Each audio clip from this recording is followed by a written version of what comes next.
In a hypno-channeling session, Naomi, speaking through Kim's body, connected with an entity identifying as Moses. The entity gently urged Jewish people and all faiths to embrace a more universal and compassionate perspective, moving beyond the limitations of divisive religious rules. It offered a critique of Zionism, describing it as rooted in fear and separation, and instead called for a vision of unity, love, and the interconnectedness of all beings. The entity also touched on the ongoing conflict with Iran, encouraging a shift from fear-driven thinking to a higher consciousness grounded in peace and mutual understanding. And this time, I like to invite this energy to be here again. I know there's no time for you. So the energy of Moses, I like to ask you additional questions. So since the last conversation was very beneficial and we all learned a lot, and I have a little bit more I'd like to find out from you. And when I count to 3, this energy will come through 1 and 2 and 3. Hello. Let me know when you're ready. Yes. Very good. Thank you for being here. And can you tell me why it seems it took some time? Entering a new body. So I know there are people like me, I'm not sure in what form, but you have been channeled before. Yes. Very good. And do you remember that we talked to you before through different body? Yes. So hopefully today we have less blockages. So again, I'd like to ask you if you have anything to tell this specific group of people, the Jewish people, the Jewish community. Any messages from you?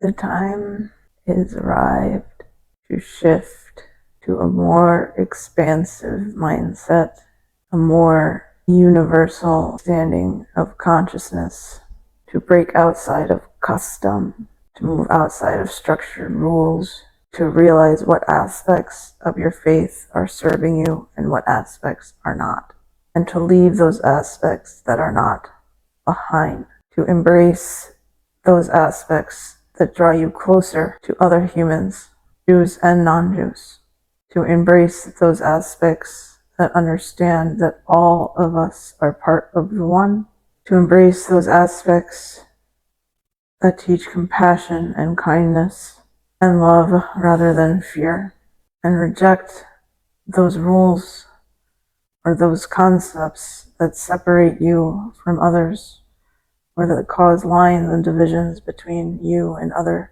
human beings and other forms of life. There are many wonderful things about your faith, but there are many things about it also that do not serve you and do not serve others. When you say that, how they will be able to realize that? Ask the question, is this promoting unity or separation? If it's promoting separation, it does not come from the source. It does not come from God. It comes from humans. Because God or source, all that it does not teach any type of division between human beings. It teaches oneness, unity, love, compassion. And there is a time where not only the Jewish people, but all of the faiths of the world have to realize this. They have to move beyond religious rules that are making them think they are separate from other people, that they are separate from other species, or they're separate from the earth itself, and realize everything is connected with one universal consciousness that is God, that is source, that is the one. And so it is not just the Jewish people, but people of all religious backgrounds who are realizing any aspect of their faith that preaches separation is coming from the minds of man and the minds of ego. What do you like to say to the rabbis?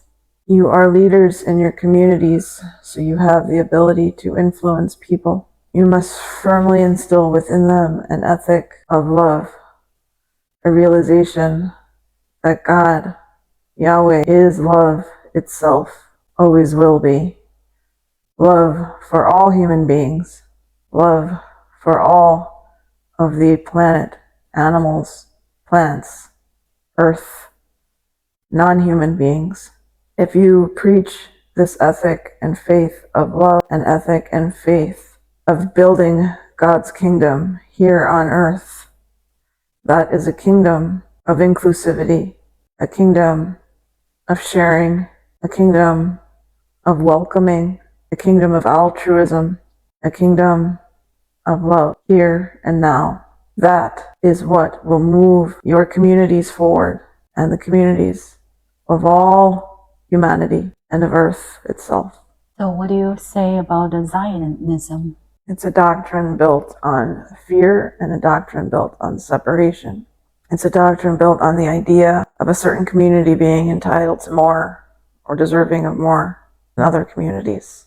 It is not a way of thinking that will move communities forward.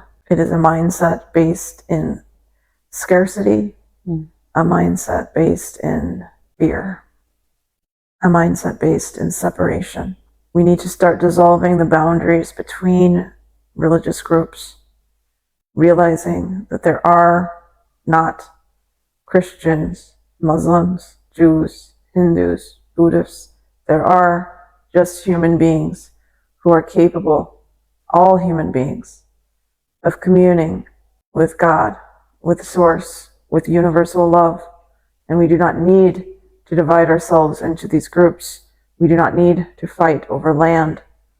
We do not need to say that one group or another group is more deserving of land than any other group. The earth is here for all of us equally. So now I have a different question. So when someone is, let's say, watching this recording, and they will say, how can I know this is the words from Moses? Worry not so much about whether or not this is Moses, and worry more about whether or not the message resonates with you.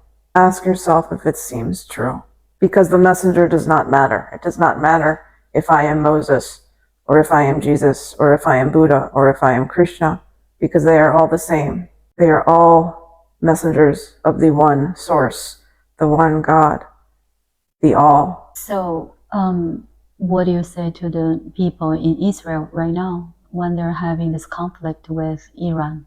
Again, it is a conflict that is based in fear-based reasoning, an ethos of attachment, an ethos of revenge and fear. Those are low vibrational, and it is not just Israel. There are plenty of other nations, including the United States, who are operating based on these vibrations and these fear-based, revenge-based beliefs. These will never be sustainable in the long run. They may give you short-term gratification. They may make you feel better and safer in the short term. They do not lead to a higher consciousness. They do not lead to unity. They do not lead to a version of reality in which human beings are dissolving these barriers that we've placed not only between religious groups, but also between countries. We need to stop seeing people as members of different countries and instead understand them as human beings, as members of a human community, as members of an interspecies community, as citizens of Earth. It is very important in the years to come for people of all nationalities from all different places to stop thinking about themselves as citizens of a particular country and start thinking about themselves as citizens of Earth and members of an intergalactic community. Do you have any